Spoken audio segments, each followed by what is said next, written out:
Халықтың бақылау. Халықтық бақылау дегеніміз үнсіздік келісімнің белгісі. Егер әділетсіздікке көз жұмсақ, біз де соның серігіне айналамыз. Жемқорлықты көріп тұрып үндемеу оны қолдаумен тең. Сондықтан әр азамат өз орнында әділеттің сақшысы болуы керек. Мемлекеттік қызметкер болсын, мұғалім болсын, дәрігер болсын, полиция болсын, жұмысшы болсын, әркім өз саласында заң мен адалдықты қорғауға тиіс, міндетті. Ардақты пайғамбарымыз саллаллаху алейхи ва саллям айтады өз хадисінде: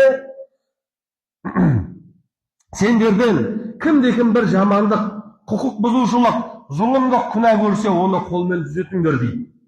Егер оған шамалары келмесе дейді, тілмен айтып тоқтатыңдар дейді. Тілмен айтып тоқтата алмасаң, бұған да шамаң жетпейтін болса, жүрегімен жек көрсін дейді. Үшіншісі дейді, бұл иманның ең әлсіз дәрежесі дейді.